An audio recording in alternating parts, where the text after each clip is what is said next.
in the heart of a forgotten forest, hidden behind rusty fences and cracked concrete, lived a bear named Brutus. But this was no ordinary life in the wild. Brutus had spent over a decade in chains, confined to a tiny cage behind a roadside attraction in Eastern Europe. Day in, day out, he paced in circles, his massive paws worn down from years of concrete scraping beneath them. His fur was matted, his spirit dulled. He had once been a king of the wild, now reduced to a shadow. Before we go deeper into Brutus's journey, don't forget to like this video, hit subscribe if you believe in second chances, and drop a comment telling us how you felt when you first saw Brutus's eyes. Was it heartbreak, anger, or hope? We'd love to hear from you. Now, back to the story. Brutus had been captured as a cub, stolen from the wild before he ever learned to run free. Tourists would gawk at him, take photos, sometimes toss bits of food. But most days, he was ignored, left in the heat, the cold, the rain. There was no escape. And worst of all, he had stopped believing freedom was even possible. But fate, as it often does, had other plans. Thousands of miles away, an animal rescue group called Paw Hearts International received a tip from a traveler. A blurry photo showed a large bear behind bars, barely recognizable beneath the dirt and despair. The group knew they had to act. But freeing a wild animal from private captivity isn't just a matter of opening a gate. There are permissions, negotiations, even legal threats. Still, they refused to back down. Meanwhile, Brutus continued his lonely days. He had no idea that his life was about to change, that someone somewhere cared enough to fight for him. In the videos taken during those final weeks of captivity, you can see the weariness in his eyes. But if you look closer, you'll notice something else. A flicker, a spark, as if deep down, some part of him sensed what was coming. And then, one morning, the chains were gone. Not literally, not yet, but the rescue team had arrived. With translators, with vets, and with hearts full of determination, they began the process of setting Brutus free. It wasn't easy. The owners resisted. Officials hesitated. But step by step, inch by inch, freedom came closer. Equals. For Brutus, who had known only walls and noise, it must have felt like a dream. A strange group of humans who didn't poke or mock, but spoke softly, moved slowly, and brought fruit, not fear. And after years of silence, Brutus made a sound no one expected. A low, rumbling groan. Not of pain, but of recognition. Somehow, he knew. These people were different. The next steps would be critical. Brutus couldn't just be unchained and sent into the wild. He'd need medical care, emotional healing, and a sanctuary where he could rediscover what it meant to be a bear. But in that moment, the first barrier had been broken. Brutus didn't know what hope looked like. Not really. For over a decade, his world had been a prison of iron and cement. So when a group of strangers showed up one cloudy morning, speaking in hushed tones, holding papers and cameras, he didn't flinch. He didn't growl. He just watched, silently. But this was the moment everything began to change. The rescue team from Paw Hearts International had traveled thousands of miles to get here. They came armed not with weapons, but with something far more powerful. Legal documents, veterinary support, and compassion. Their mission was clear, to get Brutus out. Hey, quick pause. If you're feeling that tension building, smash that like button and subscribe for more real stories of animal rescues that will break your heart and rebuild it all in the same breath. And tell us in the comments, if you were there that day, what would you have said to the people keeping Brutus chained? Now, back to the rescue. At first, the roadside zoo's owners refused to cooperate. They claimed Brutus was property, that he brought in what little money they had left. A legal gray area made things complicated. In this part of the world, exotic animal laws weren't always enforced. And the local officials? Let's just say some looked the other way for too long. But the rescuers didn't give up. For hours they negotiated. One of them, a soft-spoken woman named Eliza, took the lead. She wasn't just a wildlife advocate. She was Brutus's voice, and she spoke with a mix of calm and fire that no one could ignore.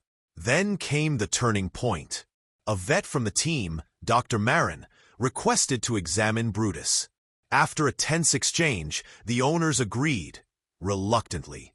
The vet approached the cage slowly, kneeling to meet Brutus eye to eye. What happened next would be captured on a shaky phone video, later watched by millions. Brutus, this enormous, weathered bear, lumbered to the front of the cage. He didn't roar. He didn't retreat. Instead, he pressed his head gently against the bars, close enough for the vet to inspect the deep scars around his neck where the chain had rubbed raw over the years. It was the kind of moment you don't forget. Silence fell over the group.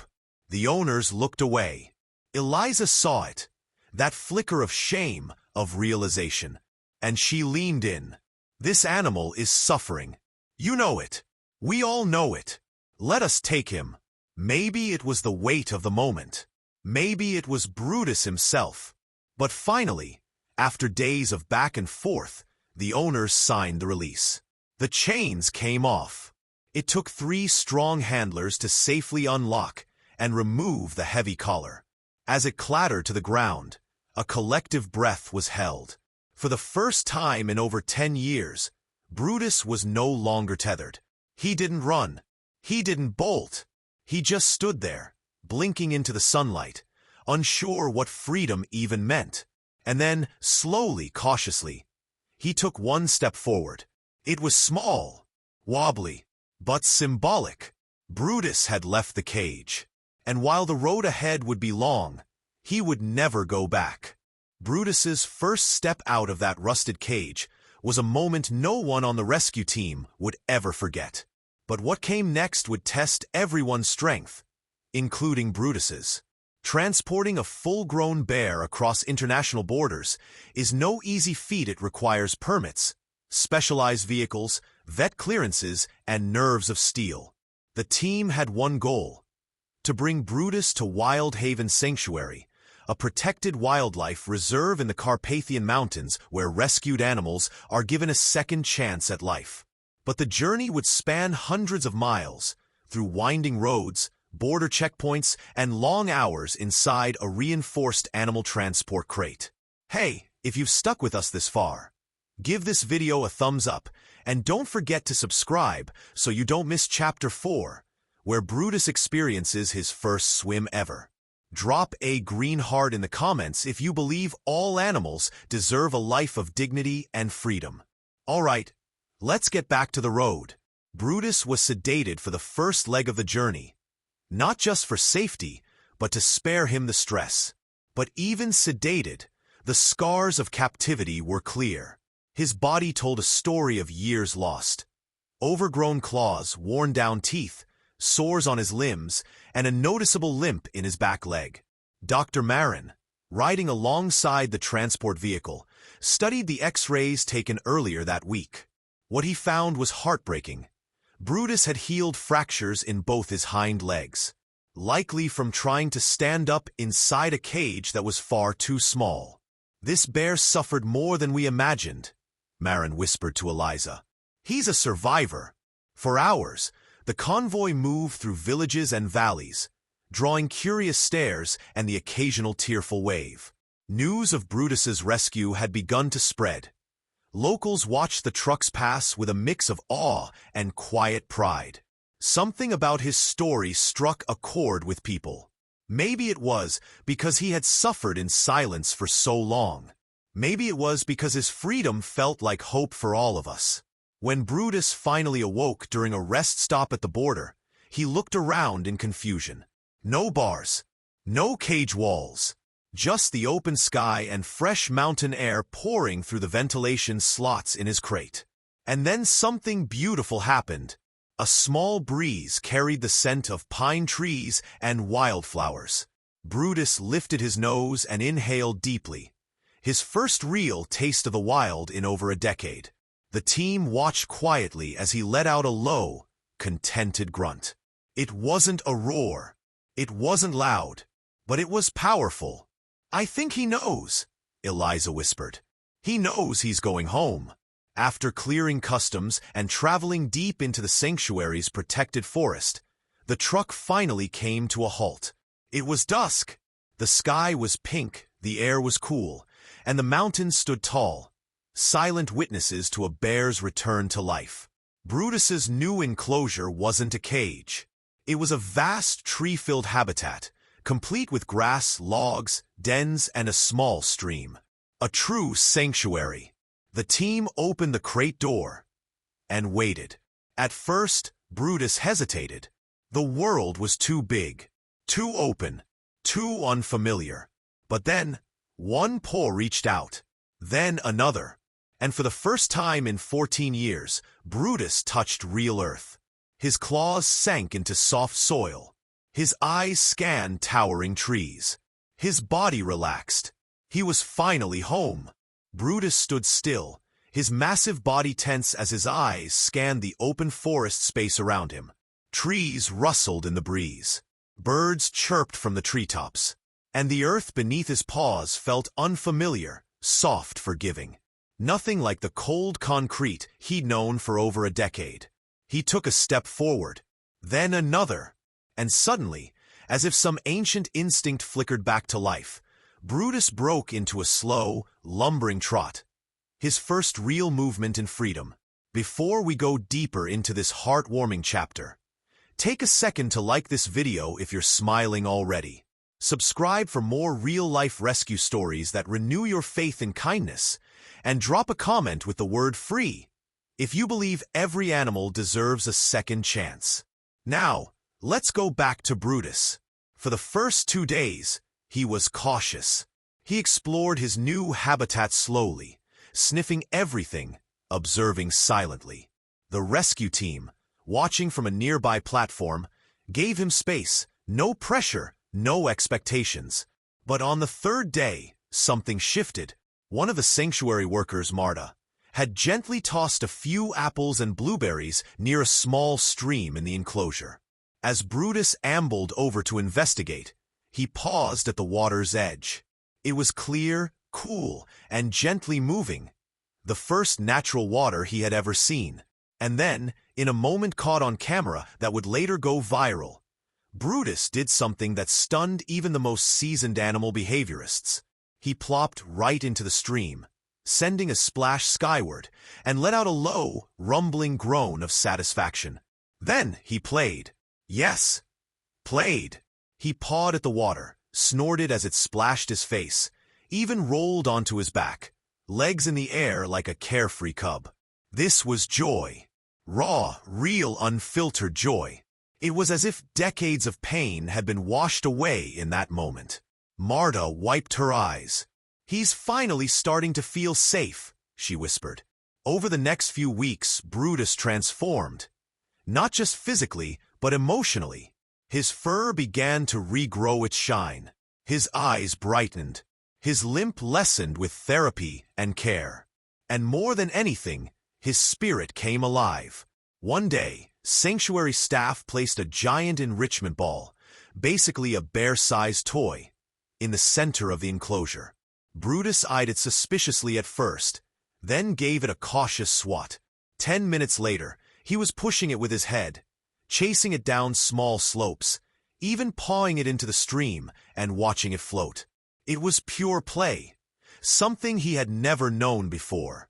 Even his relationship with humans changed. While still naturally cautious, he began to approach the staff during feeding time, no longer retreating at every sound. He started to recognize voices, to trust hands that once would have made him flinch. He was healing, not just his body, but his heart. But perhaps the most beautiful moment came one early morning, when the forest was covered in a light mist.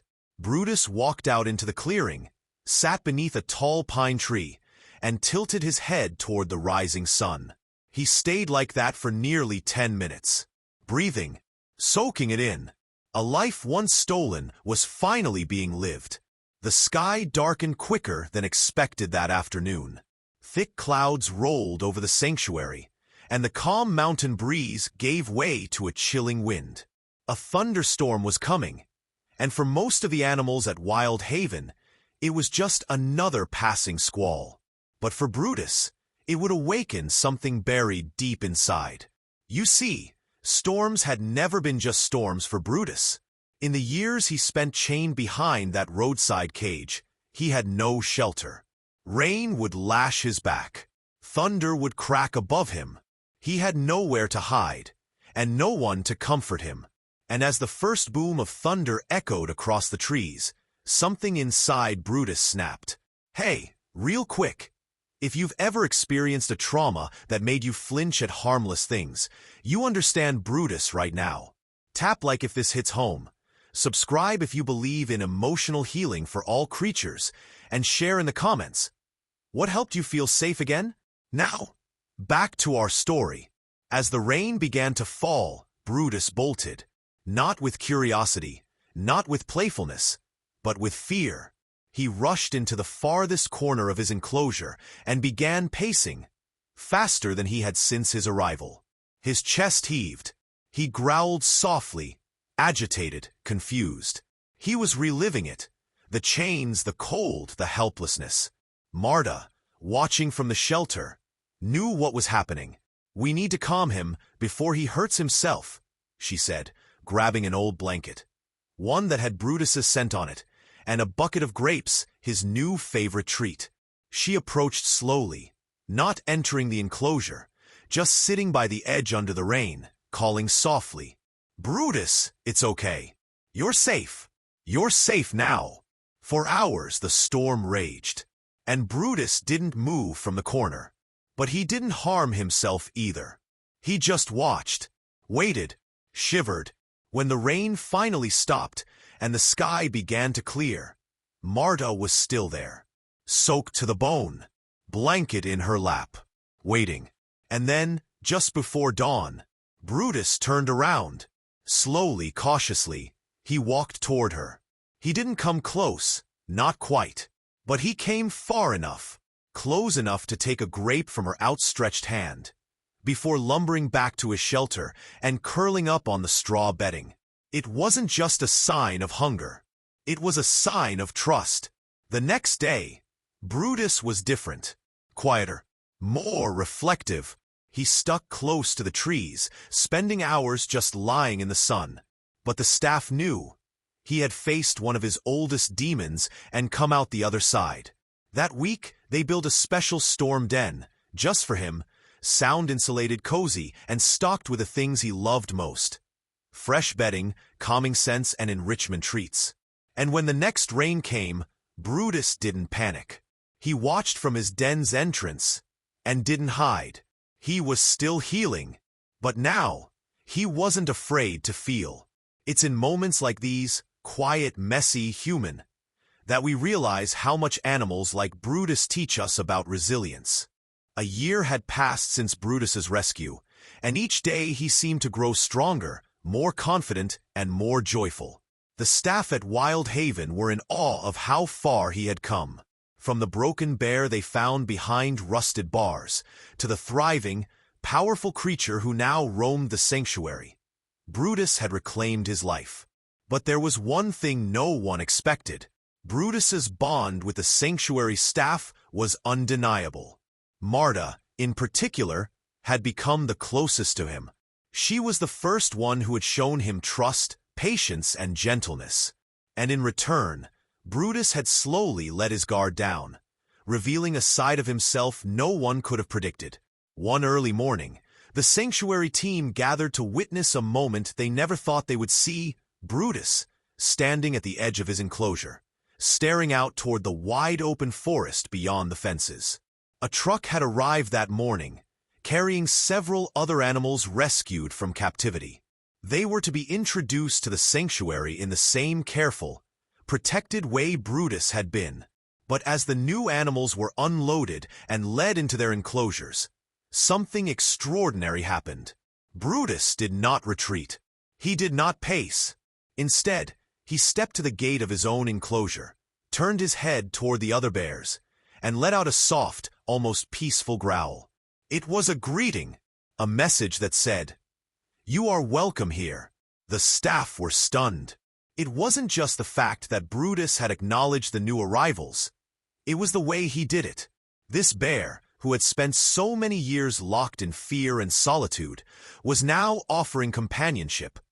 He was no longer the lonely animal he once was. Brutus had found a new role for himself. He wasn't just a survivor. He was now a protector. And then, as the day went on, the most beautiful thing happened. Brutus began to share his space. For the first time since his arrival, he approached one of the new bears, a young female named Luna. Luna had been rescued from a similar roadside attraction, and like Brutus, she had never known freedom. She was wary, unsure of her new surroundings, and afraid of the other bears. But Brutus? He wasn't afraid. He moved slowly, deliberately, and sat down near Luna's enclosure. He didn't rush toward her. He simply waited. Hours passed, and Luna eventually grew curious. She inched closer to him, drawn to his calm presence. And for the first time in her life, she came close enough to touch Brutus. The two bears stood quietly for a long while, communicating silently, side by side. It was a moment of quiet understanding. Brutus had become a mentor, a figure of strength and stability for those who needed it most. The staff, watching from a distance, knew that Brutus had achieved something remarkable. He had healed beyond just his own wounds. He had healed the wounds of others, too. As the sun set that evening, Marta stood at the edge of the enclosure, watching Brutus and Luna. She smiled softly to herself, knowing this was the moment she had always hoped for. A moment where Brutus wasn't just living, but thriving. Brutus had taught her something vital. That no matter how deep the scars, there was always room to grow. There was always room to love. And in the distance, as the first stars appeared in the sky, Brutus let out a soft, contented grunt. Not of fear, not of longing, but of peace. He was free. And the world, finally, was his.